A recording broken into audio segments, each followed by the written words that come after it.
दोस्तों, हनुमान जी को न सिर्फ अजर और अमर माना जाता है, बल्कि यह भी मान्यता है कि जो भक्त प्रत्येक शनिवार को हनुमान जी की पूजा करते हैं, शनि उनका कुछ नहीं बिगाड़ पाते। ऐसा क्यों होता है?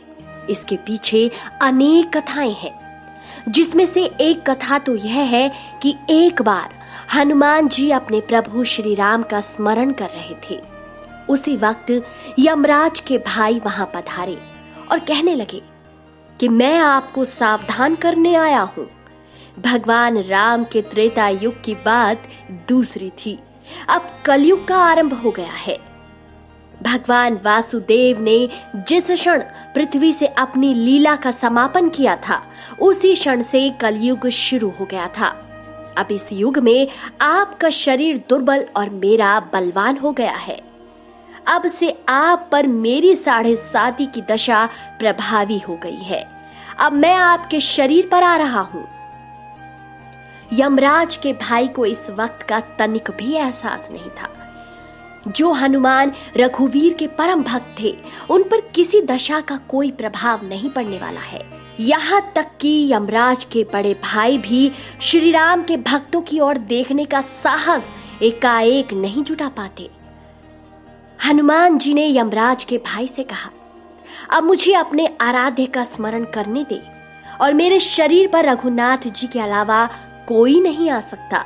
मेरे शरीर और आत्मा दोनों में ही उनका वास है। दोस्तों, यमराज के भाई और कोई नहीं बल्कि शनिदेव है। हनुमान जी की ये बात सुनकर शनिदेव नहीं माने।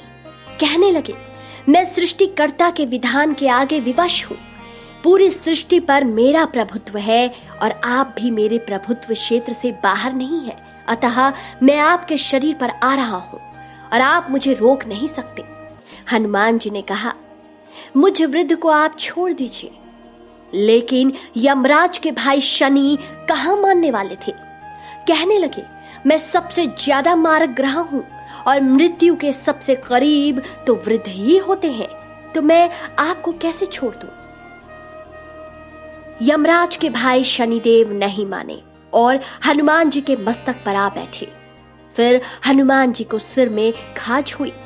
इसको मिटाने के लिए बजरंगबली ने पर्वत को सिर पर रख लिया। यह देखकर यमराज के भाई शनिदेव घबरा कर पूछने लगे कि यह आप क्या कर रहे हैं?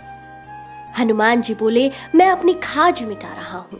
यह कहकर उन्होंने दूसरा पर्वत भी सिर पर रख दिया। इस पर यमराज के भाई शनिदेव ने कहा कि आप इसे उतारिए, मैं आपकी बात मानने को तैयार हूं। मगर हनुमान जी ने तीसरा पर्वत भी सिर पर रख दिया।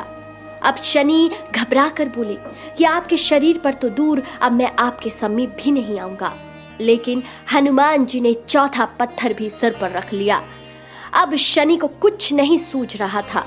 वह हनुमान जी से बोले कि मैं अब उनको भी परेशान नहीं करूंगा जो आपका स्मरण करेंगे, बस आप मुझे उतर जाने दे।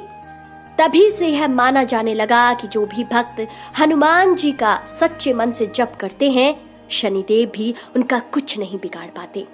दोस्तों, अगर आप सभी भी हनुमान जी की पूजा करेंगे तो आप सभी को भी शनिदेव के प्रकोप से डरने की कोई जरूरत नहीं। तो कैसी लगी आपको ये कहानी?